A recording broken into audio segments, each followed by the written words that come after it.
2 weeks from now, the general election campaign 2019 will be over and voting will be underway. So we thought this would be a good time to take the political temperature in London. And to do that, I'm joined by 3 candidates who are all hoping to be MPs before Christmas. Florence Eshalomi is a member of the London Assembly. She's standing for the Labour Party in Vauxhall. Nickie Aiken is the leader of Westminster City Council and is the Tories candidate in the cities of London and Westminster. And Nicola Horlick, a former businesswoman, high profile some would say, is standing for the Liberal Democrats in Chelsea and Fulham. Welcome all of you. Thank you for coming in a busy campaign day. Can I ask you, first of all, how much anger is there out there among voters? There's definitely frustration, for sure. I think people understand now why we're having this election, because we shouldn't really be having this election, but we're having it because the last Parliament couldn't get anything done. It was in paralysis. So I think people are fed up with politics and politicians, but they understand why we're having this election. Are they taking it out on you as candidates? No, I haven't seen No, I haven't seen it on the doorstep. I would disagree with you and say there is a lot of anger. People are angry that we've had almost 10 years of austerity, 10 years of cuts in key services. People want to see a change. Brexit over the last 3.5 years has paralysed a lot of local issues, and it's about making sure we get Parliament in to deal with some of those key things that are coming up on the doorstep in probably all our constituencies that we're standing to represent. Nicola, this is your first foray into politics. Some might wonder why on earth would you want to give up a career as a successful businesswoman to do this? But what's it like for you? Are you encountering strange atmospheres? Is it all very different? It is obviously very different to being a business person, but I've actually really enjoyed it so far. And I find that people are actually very engaged and really do want to talk on the doorstep and you know, stopping me in the street and at tube stations and so on to talk. And I think because they are a bit confused and, I agree with Nickie, a bit frustrated, people are talking a lot. And I think one very notable thing is how many people still haven't made up their minds. And that means, I think, that we might get some surprises in 2 weeks' time. We've heard an awful lot about the way MPs can be abused on social media, particularly women. You're all working mums. How hard a decision was it for all of you, with your families presumably, to say, right, I'm going to do this? Well, as a council leader, I have got a very busy political life as it is. But going back to the social media side, I don't do Twitter. I came off it after the last local elections in 2018 because I find it just too toxic. I don't know what you find it, but it's the abuse. But what really frustrates me about that is it's the fact that people are so vile, but they do it behind a persona.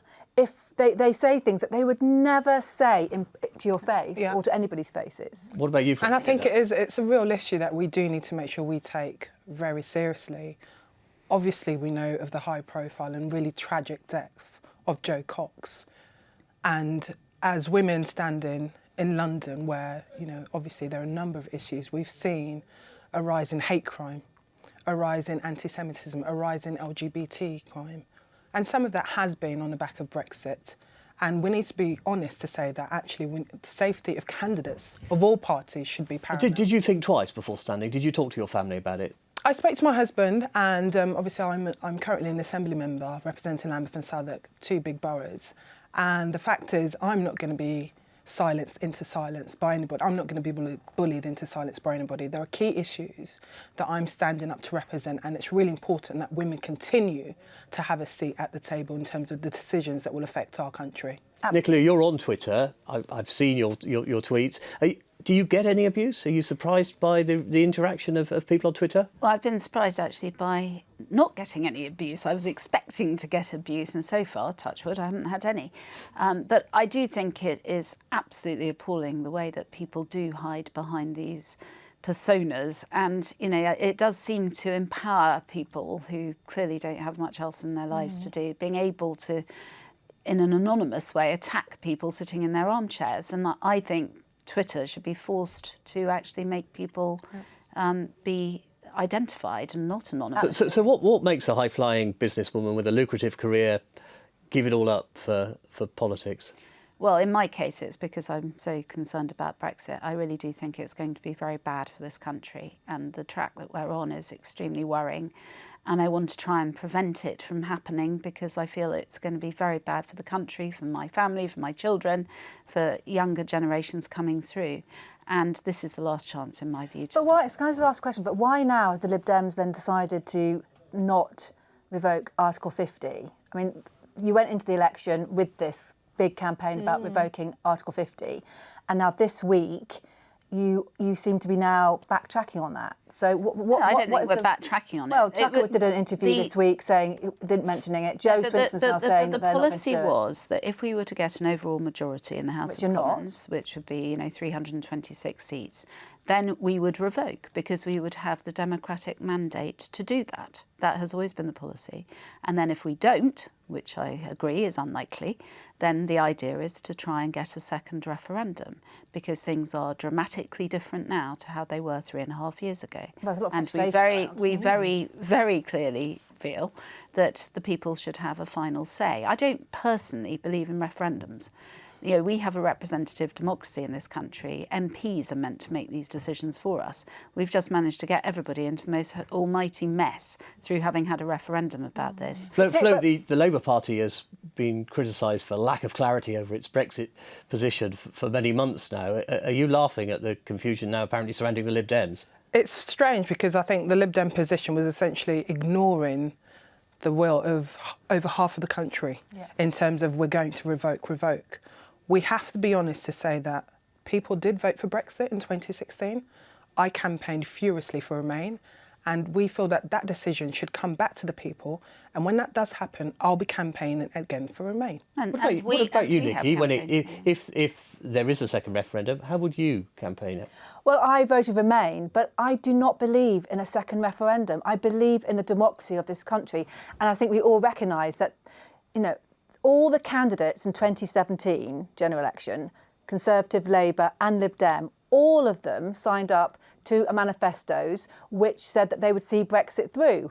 And they haven't. But the Brexit deal being put forward is not what people voted on. Everybody said they would see Brexit through. No, the Liberal Democrats did not. We have always campaigned to Remain. You said that you would see Brexit And through. the fact of the matter is that there were 17 opportunities for everybody to agree that there should be a second referendum in the last Parliament, and it never quite got across the line. It didn't, we still believe that we need to have a second referendum. 17.5 million people, the largest democratic vote in our country's history. And if we ignore that, we ignore our democracy at our peril. It's not about ignoring democracy, Nickie. It's about the fact that what people voted for in 2016 is not what the Conservatives are putting forward. People did not vote to be poorer. People did not vote for trade agreements to be broken. That's not People did not vote for poorer working conditions. And they're not now. All of those things are what the Conservatives are offering. So we need to take I'm sorry. And also the possible breakup of the union. We're going to have a border down the Irish Sea. Because the SNP are holding the Labour Party. I'm guessing from the discussion here that you all agree that this election is about Brexit. No, not necessarily. No, it's not. Well, it's the problem about with the the future of general our country. election is that it's not ever about one issue. So, of course, there are lots of other issues coming up. OK, so it's not about Brexit. Can I just ask one final Brexit question? Your leader's decision, Jeremy Corbyn's decision to stay neutral, is that turning out to be a problem on the doorsteps? Not at all. A number of people, including in the local area I'm seeking to represent, some of them did vote to leave. We are the highest Remainian voting constituency, which is fantastic. But some people did vote to leave. Let's not talk about your particular constituency because it causes certain issues, which you know about. Can I move on up to something else? Anti-Semitism. Do any of you hear it on the doorstep? No. It hasn't come up. Really? When you say anti-Semitism, I don't hear anti-Semitism, but I hear the issue. The issue, absolutely. Yeah. And in where I live, in particular, people are, I think they're just so disgusted that the leader of the Labour Party has not apologised when he had 5 or 6 opportunities this week alone. But it's not just about anti-Semitism. It's about the nastiness of politics, full stop, as we talked about earlier. But we've got to stamp out any form of racism in any part of this country. It's not what, the vast majority of people in Britain... Including Islamophobia in the Conservative Party. Well, I was out last night with a group of Conservative Bangladeshis and I asked them, I said, what... I am the wrong person to ask about Islamophobia or anti-Semitism because I'm a white, middle-aged Church of England person. So, but they said to me they haven't come across it themselves, and I had must have had a dozen people with me. But they said what the difference they have seen is when they've heard about it, and when people have made complaints in the Conservative Party, those members have been dealt with immediately, and they have been thrown out of the party. No, do you think Jeremy Corbyn's got a grip of it? Jeremy's apologised 4 times for this, and as a Well, black woman refused to involved, apologise as a 4 black times for it the other woman day. involved in politics, I've been on the receiving end of racism, and I'm going to be clear that any form of racism, including anti-Semitism, I'm going to speak out against that, including in my own party. Yeah. What we need to look at is how we bring together a tolerant society. We are so diverse in London, and we should all celebrate that. But there are issues. I quoted some statistics earlier about the fact that we have seen a big increase in hate crime, religious crime, disability crime, LGBT crime. That should not be happening. So for all our religious leaders, all our religious communities, we need to make sure that we will work with them to stamp out all those One issues. of the reasons why we have seen an increase in hate crimes being made is because people do feel now the police take it more seriously. Because obviously in Westminster, where I'm the leader of the council, we have the West End and we have Soho, and we have got I think some of the largest numbers of hate crime reporting in London and in the country, because it's the West End and there's more people out enjoying themselves, and they can be targeted. But I have been told by the police it's because the reporting is now being increased because people feel confident enough that it will be taken seriously by the police. So I think in a way it's a good thing that people feel that they can report it. Just one final point on this, Flo. Just for clarity, would it be helpful if Jeremy Corbyn did issue a public apology now in the campaign to clear the air? I think what we need to do is make sure that we continue that discussion with the Jewish community, including with the Chief Rabbi. I'm sitting here, so I'd be open to those discussions, and I know that the leadership of the Labour Party would be open to those discussions as well. But not apologise now? He has apologised 4 times, and I think it's about making sure we continue to work with the Jewish community. Nicola, can I ask about your leader? Do you think her campaign, the wheels are coming off? No, not at all. Why do you think? I only ask in the light of last night's Yougov survey, which suggests that the Lib Dems are on course to make just 1 gain if the vote was carried out today. Well, as we know, opinion polls are notoriously inaccurate. I know the claim is that last time that particular poll was accurate, but I think this is a very different election. And because of the whole Brexit issue, I think there will be a lot of last-minute tactical voting. I mean, I've spoken to many people on the doorstep who've told me that they literally won't be making up their mind till they walk into the polling station because they're so uncertain as to how to vote. So I don't think, therefore, that the polls can necessarily pick up accurately and can't necessarily predict. So you're not disappointed that Jo Swinson hasn't quite turned out to be the Lib Dem messiah they were looking for? No, I'm not disappointed. I think 2 weeks is a very long time in anything, and particularly in politics, and particularly in this general election. And I'm still pretty confident that the Liberal Democrats will make good gains on the 12th of December. How much is knife crime playing in this election? Well, I think in London in particular, people are very concerned. I sit on the London Council's executive and on the Mayor's Crime Reduction Board, and I am fully aware of the issue across London.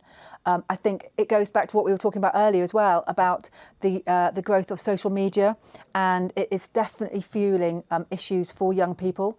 In my day, if we had issues, we didn't have mobile phones in those days, and if we had an issue in somebody's school, you'd go home, you'd have no more contact with anybody that night. You'd go back after a good night's sleep and you'd be a bit more relaxed about it. You'd forget about what's happening. Now, with what's going on with our young people, they are being constantly pushed on social media to, to feel that they are being hard done by or whatever.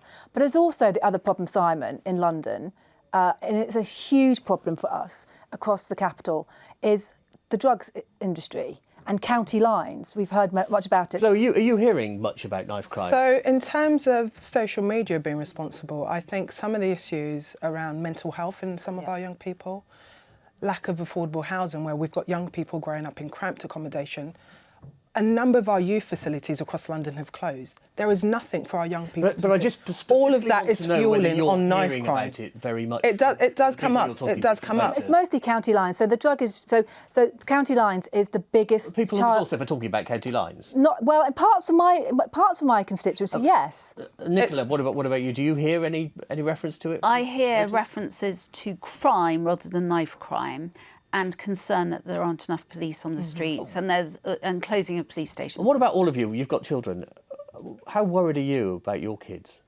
I'm more worried about my boys now. In the old days, I'm pretty old and I've got very grown-up children, but I used to worry more about my daughters than my sons. Now it's the other way around. I actually worry more about my sons. Because I think there is the possibility that they could suddenly be knifed on the street. And it seems to involve boys, all of this, far more than girls. So, well, girls are getting more involved in it because these drug gangs are so exploitative. They're very, very wise at what they do. It's an industry, and so all our children are at risk. And it's not just children from poorer areas. These drug gangs are targeting children from all demographics. They're particularly targeting them after school, between 4 and 7, when they're on the way home from school. And this country has got to wake up to the exploitation of these children. Another thing which sometimes doesn't make the front of the news is the number of people who've been killed in terms of domestic violence by knife crime. That's gone up. A lot of women who are in vulnerable situations, really difficult relationships, are being killed at the hands of partners, abusive partners. We need to make sure. We don't see much of that. It doesn't, because it doesn't. That's been we had the legislation, the domestic abuse legislation, which was a very, very important piece of legislation we had to get through the last Parliament. But domestic abuse, it's not just domestic violence, it's domestic abuse across the board. The problem with knives is that they are in every single kitchen in the land.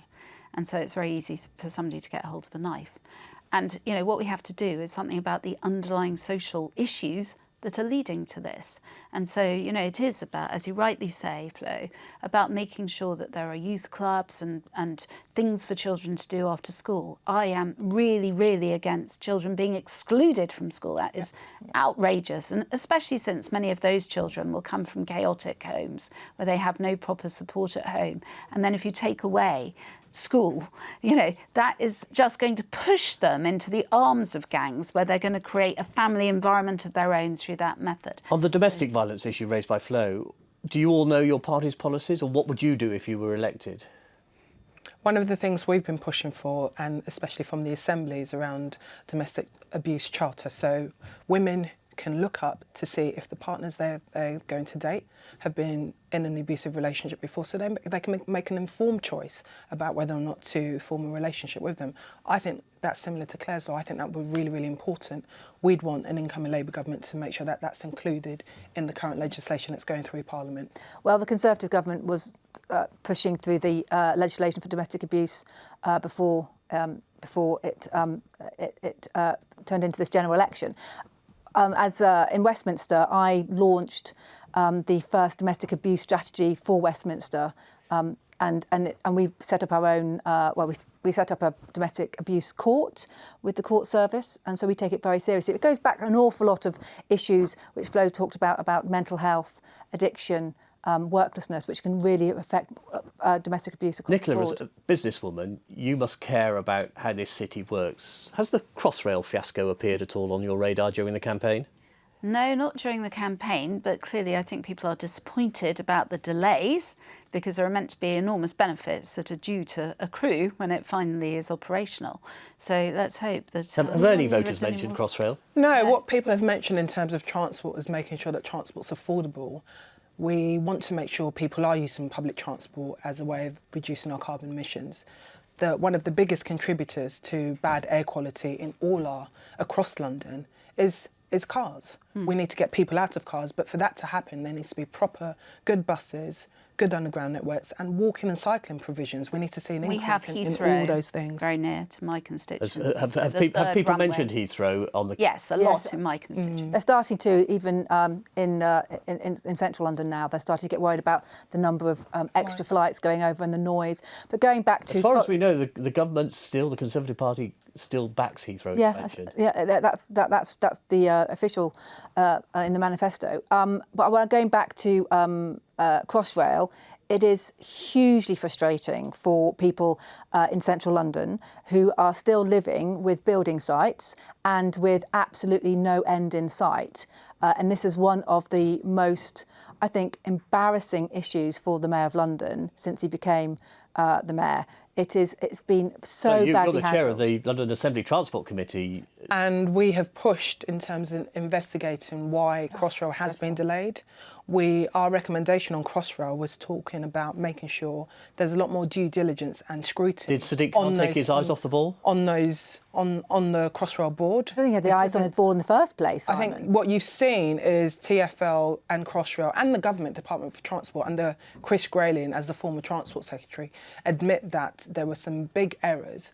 The government then taken some money out a few years ago. That's led to been having to bail out twice. It's not about bailing out. It's about making sure that we have a transport system. When the Crossrail does open in years to come, we'll look back at this. But again, I'll disagree. I'll agree and say it's been disappointing. Disappointing. It's been delayed. Outrageous. But there are alternative things that we're trying to do in London to make sure Londoners can get about.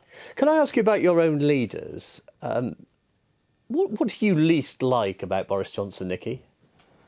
I'm not sure what I dislike about him. I don't know. I like him. I like the fact he wants to get things done, and that he. Is there anything about his politics or his character or his judgment? I think the thing about obviously he was a Leaver and I was a Remainer. I voted Remain. He voted Leave, and that's.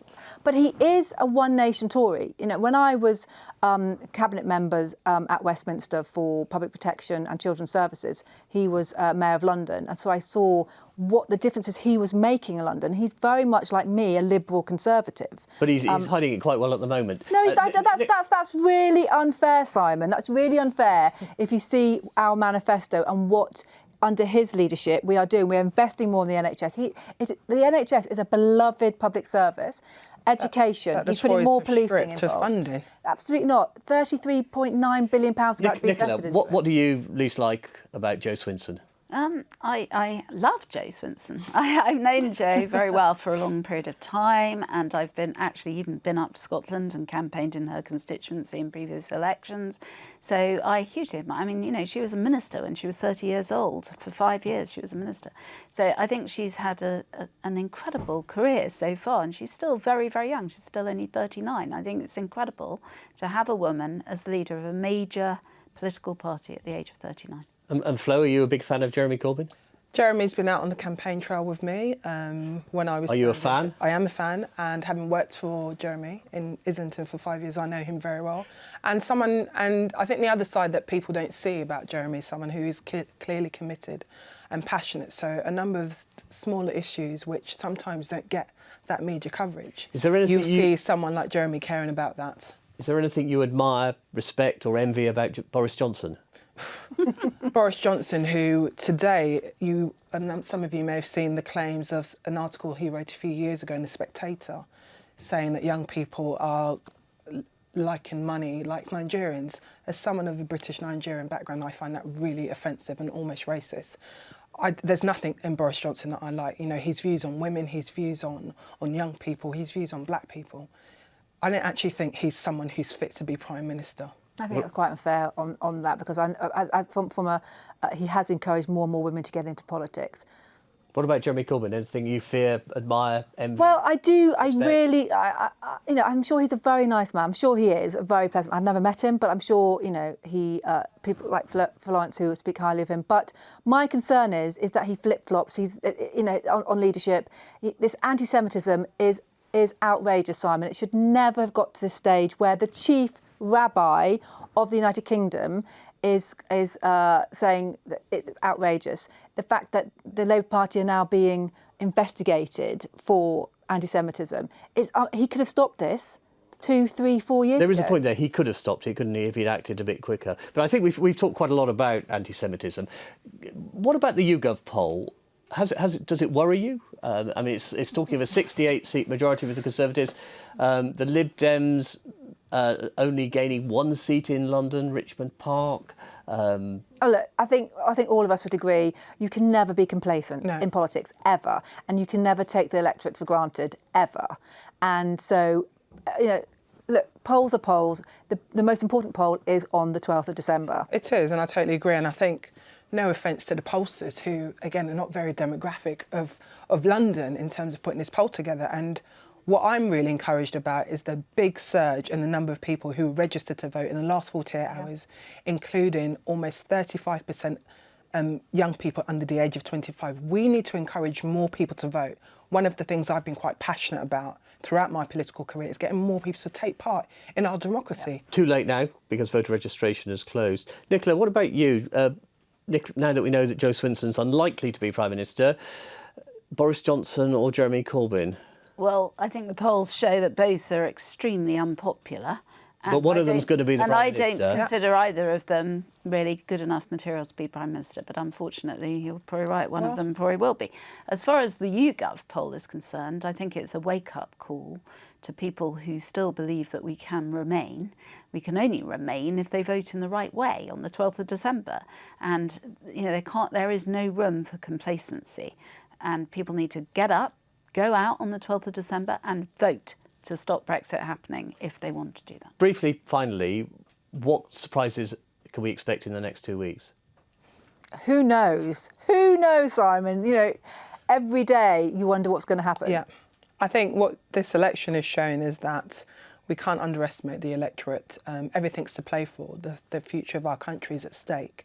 And again, I would urge everyone who has registered to vote now, make sure you cast your vote, that your voice is heard on the 12th of December. And particularly younger people, because really we're talking about their futures. And at this stage, all of you, no regrets about throwing your hats in the ring? Nope, No, not at all. none whatsoever. Nicola Horlick, Florence Eshalomi, Nickie, Aiken, thank you very much for coming in and talking to us today. Thank you. Thank you.